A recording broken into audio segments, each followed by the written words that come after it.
All right, so now we're going to get ready to make our beef stew. In the recipe that you guys have, it only calls really for onions and garlic. I think it's much better to have the full mirepoix in it, so I elected to put the full mirepoix in there. So I estimated I was going to end up with about 2 pounds of beef. The recipe calls for about 4 pounds of beef, so I did roughly half the recipe. So that works out to one large onion, one pretty good sized carrot, and 2 stalks of celery. And I kind of rough cut these a little bit. They're mostly large dice.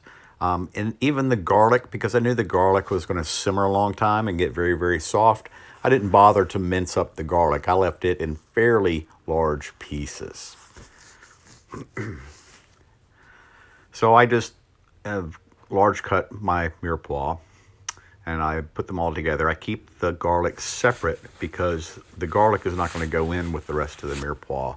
I'm going to cook the mirepoix a little bit first, sweat it down, and then once it starts to get soft, for the last couple minutes of cooking of the mirepoix, that's when I add my garlic. If the garlic burns, it gets bitter. It doesn't have a good flavor when it caramelizes. So now I have my mirepoix done. I'm going to set that aside. And I'm going to get out my beef. Now, my beef, I've already weighed it. I'm going to show you the pictures that I have of the pre-trimmed weight. But as I mentioned, this is a piece of chuck. And the chuck itself that I cut down for everybody, it weighed a little bit over 25 pounds. So it was a big piece of meat. But as I explained, it's in the upper part of the shoulder of the steer, and it does a lot of work.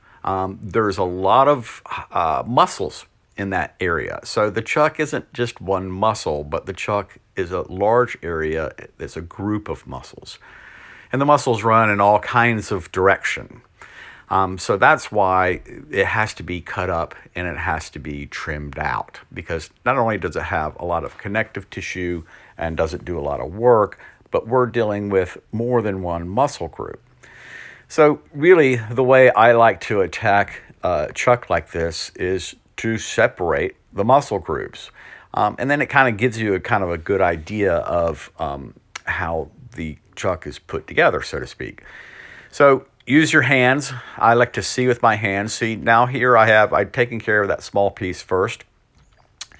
And I'm going to separate these two muscle groups. And I'm really just kind of using my knife, and I'm not putting much pressure on here. And I'm just cutting the membranes between the muscle groups to separate the muscle groups.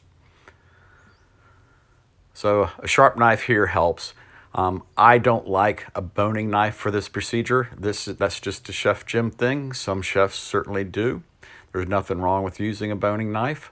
I like, this isn't a paring knife, but this is a utility knife. And it's a little bit longer than a paring knife. And I like this knife. I can move well with this knife.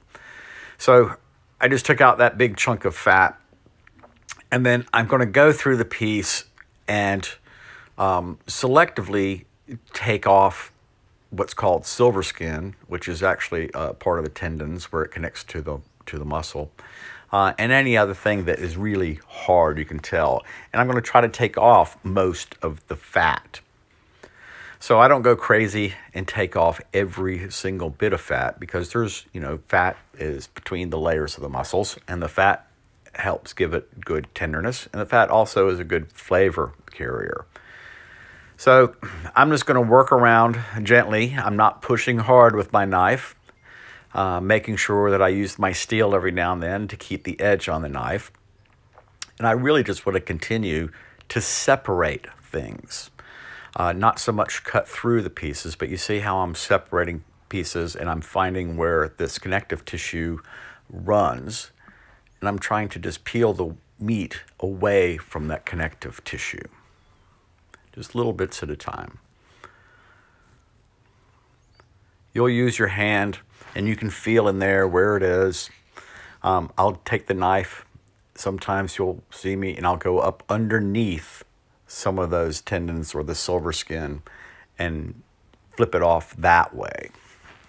But again, you have to have a really very sharp knife.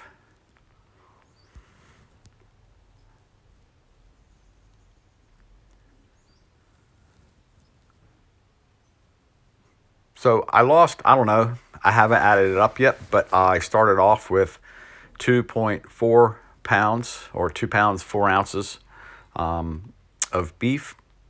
And then I ended up with 1 pound, 10 ounces of beef. So I ended up losing a fair amount. But again, that's common with chuck. So you're going to get a better yield out of like a New York strip. I even had a chief steward on one of the ships. He would buy filet mignon. He'd buy beef tenderloin to make beef stew. And his logic was that, well, it's already tender, so I don't have to cook it very long. And I get 100% usage out of it. I don't have all this fat and trim to throw away. And I'm like, okay, I can see that. But you're paying $19 a pound as opposed to, I don't know, $2.60 or $3 a pound. So there's a huge difference in price. So yes, it saves us some time on the labor, and his beef stew was always fork tender, but at what price? So anyway, I'm a big believer of buying cheap pieces of meat and learning how to cook them. And this is how we trim out a chuck. If I was making hamburgers, I would do a very similar process, although I wouldn't cut it quite as small. So what I'm showing you here, if you can see it, is all the muscle strands run in one direction. And I'm cutting across those muscle strands to make that meat as tender as I can. So pay attention to which way the muscle strands run too. So the muscle strands are in this last little piece that I do here. I'll clean this up. And it looks like a little miniature London broil or something, but it's not.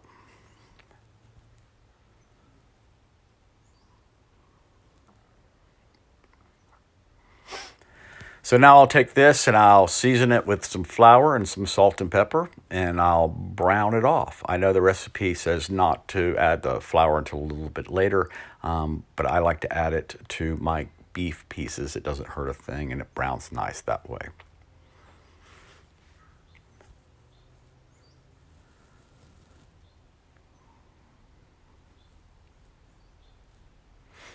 I think this whole process took me about 15 minutes or so.